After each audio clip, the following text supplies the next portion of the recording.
सुबह होते ही गांव के चौपाल पर रघु, रामू और कमला ने कुछ ग्रामीणों को इकट्ठा किया। उन्होंने माधव और लक्ष्मी की स्थिति के बारे में बताया और सुझाव दिया कि सभी मिलकर उनकी मदद करें। कई लोगों ने सहमति जताई और कुछ गर्म कपड़े, अनाज और थोड़ी सी नकदी जुटाई। ये खबर जल्द ही माधव और लक्ष्मी तक पहुंची। माधव, ये तो चमत्कार जैसा है। गांव के लोग हमारी मदद के लिए आगे आ रहे हैं। लक्ष्मी, ये भगवान की ही मर्जी है। शायद हमारी मेहनत और सच्चाई ने गांव वालों का दिल जीत लिया है।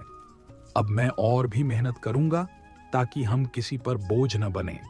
उसी दिन कमला और रामू लक्ष्मी के घर पहुंचे। लक्ष्मी, ये कुछ अनाज और गर्म कपड़े हैं, इसे रख लो, ये बच्चे के लिए हैं। और यह कुछ पैसे, जब भी जरूरत हो बिना झिझक के हमें बता देना। पूरा गांव तुम्हारे साथ है। आप सबका बहुत बहुत धन्यवाद। मैं और माधव आप सबका कभी यह एहसान नहीं भूलेंगे। दूसरी तरफ माधव ने साहूकार रामलाल से और मेहनत का काम मांगा। साहूकार जी, अगर कोई और काम हो तो मुझे बताइए। मैं और मेहनत करने को तैयार हूँ। रामलाल ने उसे थोड़ा सोचते हुए जवाब दिया। माधव, काम तो है लेकिन मुश्किल है। जंगल से लकड़ियां काट कर लानी होंगी। इस ठंड में यह काम खतरनाक हो सकता है, लेकिन अगर कर सको तो मैं तुम्हें थोड़ा और अनाज और पैसे दे सकता हूँ। मैं करूंगा साहूकार जी। मेरे बच्चे के लिए मैं कुछ भी कर सकता हूँ।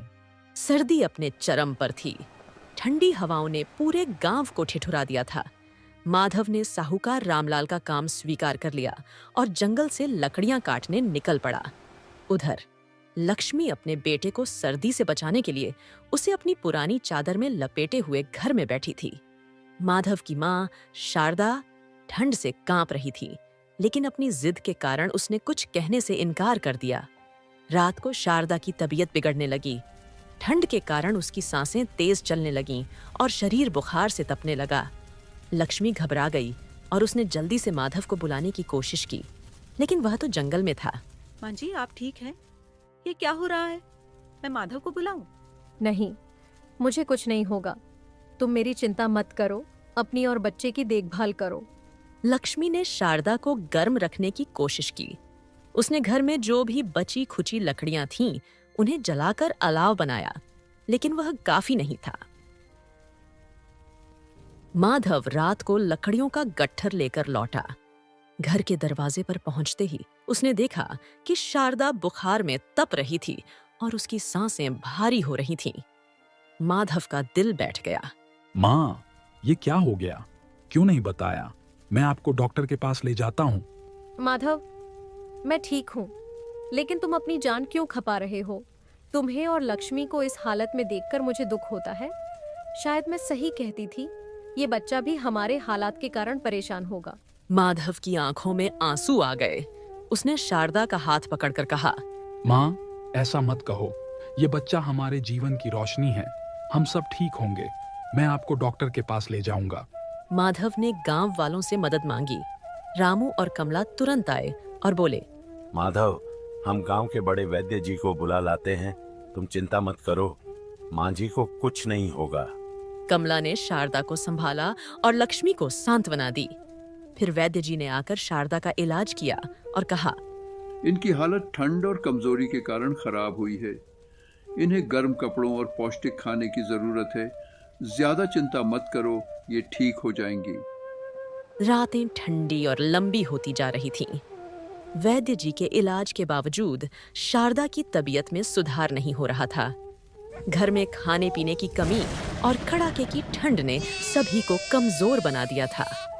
माधव ने यह महसूस किया कि अब केवल मेहनत से काम नहीं चलेगा। उसे अतिरिक्त धन की जरूरत थी।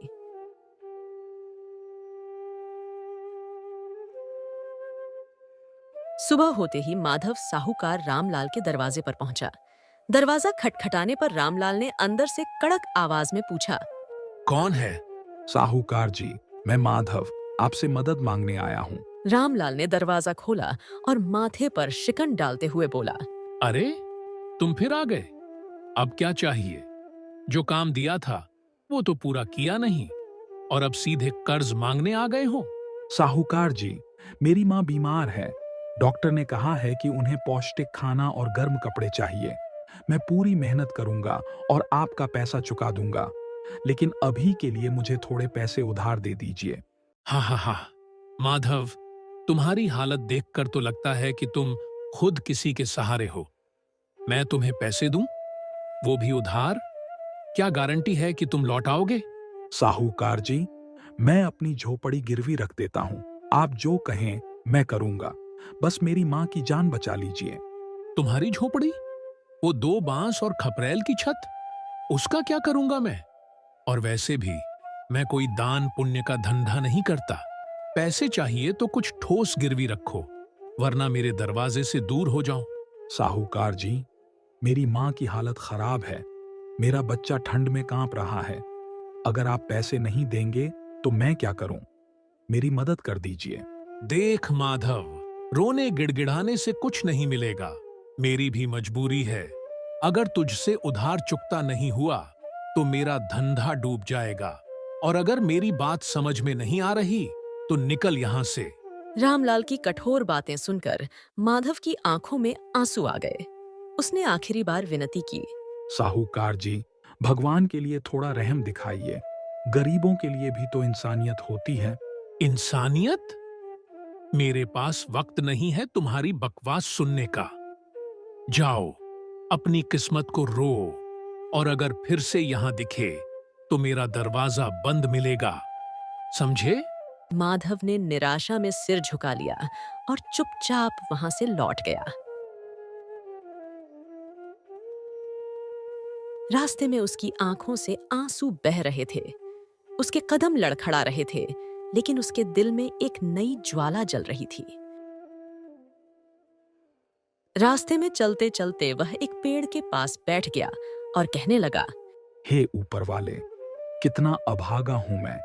अपनी मां के इलाज के लिए पैसे नहीं जुटा पा रहा हूं। मेरी सहायता कर ऊपर वाले, मेरी सहायता करो। माधव यह सब कह ही रहा था कि तभी जोड़ों की बारिश आ गई और ठंड हवाएं चलने लगी। आसमान में बिजली चमकने लगी। यह सब देखकर माधव पूरी तरह डर गया और वह मन ही मन सोचने लगा, यह क्या भगवान, मैंने आपसे मदद मांगी थी और आप और मुश्किलें बढ़ा रहे हैं हमारी। हम गरीब, यह ठंड का कहर कैसे झेले प्रभु। मेरा एक नन्हा सा बच्चा है, कम से कम उस पर तो दया कीजिए प्रभु। माधव जैसे तैसे बारिश और ठंड से जूझते हुए घर पहुंचा। झोपड़ी के अंदर कदम रखते ही उसे एक अजीब सन्नाटा महसूस हुआ। लक्ष्मी कोने में बैठी थी। उसकी आंखें सूजी हुई थीं। अलाव बुझ चुका था और शारदा चुपचाप बिस्तर पर पड़ी हुई थी। लक्ष्मी, माँ कैसी हैं? क्या वैद्य जी आए? माधव, माँ अब नहीं रही। ठंड और बीमारी ने उन्हें हमसे छीन लिया। मैं सब कुछ करने की कोशिश करती रही, लेकिन यह सुनते ही माधव के पैरों तले जमीन खिसक गई। उसने अपनी माँ के बेजान शरीर को देखा और फूट फूट कर रोने लगा। माँ, आप मुझे छोड़कर क्यों चली गईं? मैंने आपको बचाने की हर कोशिश की, लेकिन मैं असफल रहा। मुझे माफ कर दीजिए माँ। यह सब कहकर माधव फूट फूट कर रोने लगा। थोड़ी देर बाद शारदा के अंतिम संस्कार के लिए गांव वाले पास के नदी किनारे एकत्रित हुए। बारिश रुक चुकी थी, लेकिन ठंड अभी भी तीखी थी। चारों ओर सन्नाटा पसरा हुआ था। बस नदी की हल्की बहती धारा की आवाज सुनाई दे रही थी। माधव और लक्ष्मी अपने आंसुओं को रोकने की नाकाम कोशिश कर रहे थे। गांव के कुछ बुजुर्ग पास खड़े आपस में बात कर रहे थे। शारदा जैसी महिला इस गांव में कभी कभी ही जन्म लेती है। उसने अपने पति के गुजर जाने के बाद अकेले ही माधव को पाल पोस कर बड़ा किया। आज वो चली गई, लेकिन उसकी यादें और उसकी सीख हमेशा हमारे साथ रहेंगी। हाँ रामू, वो बहुत साहसी और मेहनती थी। उसने कभी किसी के आगे हाथ नहीं फैलाया, चाहे कितनी भी मुश्किलें क्यों ना आईं। ऐसे लोग जल्दी क्यों चले जाते हैं? शायद भगवान ऐसे अच्छे लोगों को जल्दी अपने पास बुला लेते हैं, लेकिन माधव के लिए ये बहुत बड़ी परीक्षा है। उसकी माँ ही उसकी ताकत थी। अब देखना होगा कि वो कैसे इन परिस्थितियों का सामना करता है। मुझे माधव की हालत देखकर बहुत बुरा लग रहा है। वो पहले से ही इतने कष्ट में था, और अब माँ का जाना, पता नहीं वो कैसे संभालेगा खुद को।